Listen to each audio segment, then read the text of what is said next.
Hello and welcome to another Human Synergistics session on leadership and culture development. Thank you so much for joining me today. My name is John Van Etten of Human Synergistics, and very happy to talk about one of our most frequently requested topics. How do we accelerate development? In this case, specifically looking at developing leaders and leadership teams. So thank you so much for joining me today. We will be recording this session and posting that, of course, on our Human Synergistics website for your later review. And anyone who has any questions during this live session, please feel free to type those into the chat.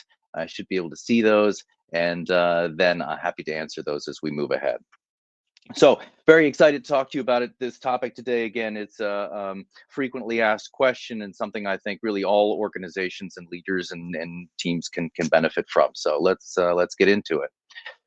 First of all, human synergistics, we are all about creating change and development, so changing the world one organization at a time. And we focus on researching and developing scientifically reliable and valid instruments for the measurement of essentially behavioral patterns in people, teams, and culture. So, how do we accelerate this kind of development and fast track? The first and really key factor that we have to keep in mind throughout this entire process, and really anytime we talk about development, is that we need these leaders to be on board. Change and development is not something that's best imposed upon leaders and organizations, but rather something we need to encourage those people to move towards, recognize the benefit for, and so on. So again, even as great as human synergistics tools are, and as effective and wonderful as those coaches and consultants are who use and leverage our tools to create positive change, the tools and the coaches aren't actually the thing that must change at the end of the day for us to see growth and development. So how we bring this across, how we help leaders to be engaged and motivated to, give their best effort and support this change, this strategy with their best efforts. So let's start. The first way to accelerate this change is to get very clear on why we're doing it in the first place. May seem a little bit obvious and sort of a pre-step, and in most cases, when we're in touch with organizations and leaders, they've already identified some of these key whys in terms of what they want to address, improve, develop, and so on. We call these oftentimes our burning platforms and burning passions. So we need to get clear on this. Variety of different ways to do that through exercises and coaching and so on. It's a best practice, of course, to do this across a leadership team. So by the way, as I go through this session, I'll be referring primarily to how we do this and leverage development and change across a leadership team. Doing this across a team is a best practice. That'll come up a little later on in this session. But good. When we think about that team, then we need to get very clear on, again, why we're doing this, what we're moving toward, what are our values, what's that burning passion. Sometimes I like to say, what would you as leaders really jump out of your chairs in order to do something about, create a change in that area.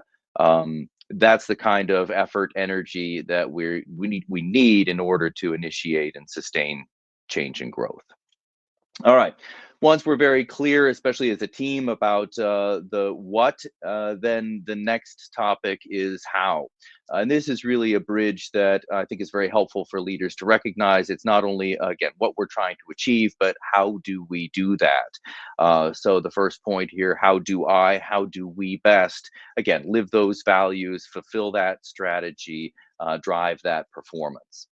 Making that tangible is the way we accelerate this. So having not only a concept of best practices, but getting very clear on what that looks like, what that sounds like. Again, transparency in terms of what are best practices in our organization and how do those align with the values. So this is a very challenging step for a lot of, I find, leaders and organizations. We know clearly what we care about, but we're struggling to understand and what we need to achieve. But it might not be as clear in terms of how do each of us contribute to that. how do we best work together in order to achieve that. And this is a very helpful step. By the way, this is also typically the step that human synergistics begins to support in that developmental journey, because with these instruments from HS, we have the ability to actually measure those descriptions in terms of the types and patterns of behavior that your organization and your leaders are describing are most helpful in terms of what drives a best practice in this organization. Very important topic, something we always encourage clients do, really almost as a first step. Get clear on how we bring across best practices in our organization and how those connect with values. All right, once we get very clear on the how, then we need to understand where we are, and I think most importantly, where the gap may lie.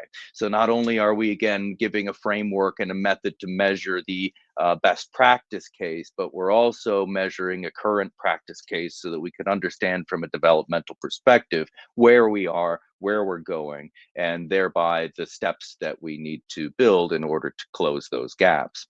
So while it's always interesting to understand sort of where we are currently and those patterns that are playing out, for example, in my explanation here across a leadership team, right? Would be an aggregate of how we work together as a leadership team. The key factor and the really way to leverage and accelerate this is to focus less on the current state and more on the gaps between what we are currently doing right now, how we are currently approaching our work, interacting with one another, and how those current patterns differ from what we described as best practice in our organization. This makes things transparent and tangible, and provides leaders and teams with tangible actions that they can use and see as opportunities. Here are the things that we need to do more of. Here are the skills and capabilities we should leverage. Here's what we need from each of our members. Here's how we work in a best practice. Good. Once we focus on the gaps, then we have a structure to understand where we're going. But the next point is we best do that, I believe, together, especially if we're trying to leverage this kind of development across a leadership team, perhaps also with the perspective that we're interested in understanding how we influence and shape other patterns like our team's behavior and dynamics or the broad organization's culture. Doing this change and implementing it together as a coordinated team has many advantages. So we accelerate this development through collective actions. We're defining that best practice together. This is not the opinion of an individual. This is what we have all said is a best practice case within our organization, in our business, for our purpose. Very customized, again, to your situation and organization. So defining your best practices together.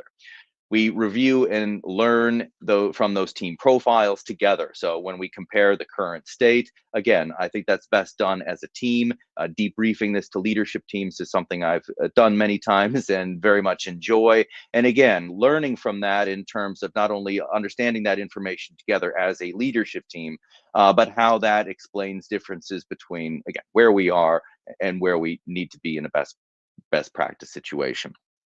This allows us to also ask powerful questions to create action steps together. So again, what are those gaps? What can we begin doing more of? How do we each do this? How do we role model it in our parts of the business?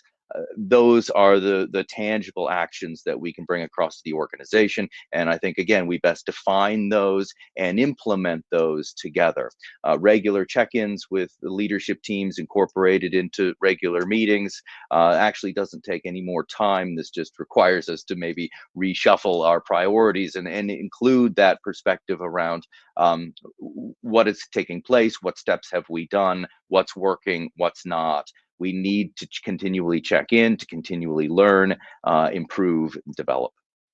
Again, best done as a team, leveraged as a team. The final point is that we make remeasurement a team goal. So when we talk about developmental instruments, these are typically used at least twice initially to understand, where we are and where we aspire, what our best practice is. Secondarily, typically 6 months, 9 months down the road with leadership teams in terms of what has changed, do we see improvement, to what extent, how is that paying off for our teams, for our organization. So in order to accelerate this, I think, make that remeasurement a goal. We can hold the team, the leadership team, accountable to seeing a shift in those current patterns. Here's what we're going to focus on. Here's how we're going to implement it. Again, making those things tangible, doing them together, and then remeasuring and seeing the improvement and change. One of the most reinforcing and positive steps that you can take in order to truly accelerate change. People like a challenge. And if we frame this and make sure that this is carried out in a way that this is not about applying pressure to the team to change, but rather to create an opportunity for them to grow and learn and to measure that positive development. We find people and leaders really step up and enjoy that kind of challenge. People are in leadership roles because they enjoy challenges and they want to work towards them. And this is a great way to frame the development in terms of challenge. Here are the patterns we're hoping to see shift because that's what we said. Here's what we're focusing on. Here's what I'm going to do on a daily basis with my team. Here's how I'm going to role model that. And I look forward to seeing that new measurement in 6 or 9 months, where I can see how our efforts have paid off collectively, how we've created that shift towards our best practices.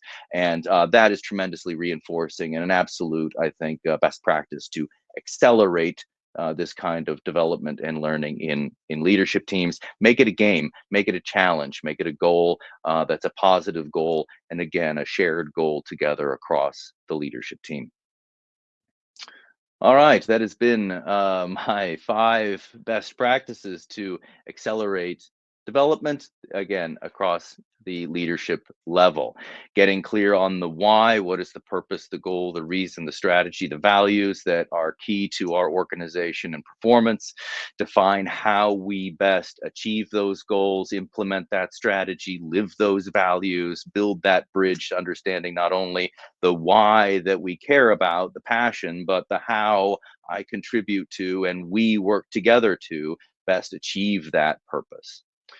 Once we are clear on that target, then we need to understand where we are. Again, it's less about the where we are and more about how many steps we take from that starting point toward our goal, our best practices to achieve that purpose and why. So, building a very clear storyline and structure so that leaders and organizations can understand again what the purpose is, what we need to contribute and role model, what we're currently not doing that we need to in a best case, how we take those steps together, hold each other accountable, make this tangible, learn, and finally remeasure and recognize and celebrate the improvement and growth. And that is the final key to truly accelerating this kind of development and change. Thankfully, Human Synergistics has over 50 years of research looking at how human beings and teams and organizational systems change and develop. We certainly have seen and understand what works well and what contributes to accelerating that change. And it's all about helping leaders to understand why this is important, how it affects their business, and what they can do. And that really comes down to, I'll leave you with one final point, what I like to call the 3 T's. This is that we're doing this kind of development together. It needs to be transparent, right? Where are we? Where are we going? What are the key steps? And it needs to be tangible, things that we can act on, implement. And again, it's not about making radical change tomorrow. It's about making small incremental progress forward toward our best practices. Fantastic data driven learning journey for leaders and organizations. So I hope these points have been helpful to you. This is very much the kind of development and change that we are all about. If this has been helpful, again, please feel free to share. It'll be recorded and stored on our website. If you have any questions about leadership development or the kind of instruments that we have developed and use all over the world, please reach out to Human Synergistics. If there are any other questions or comments, happy to take those in the chat. Thank you so much.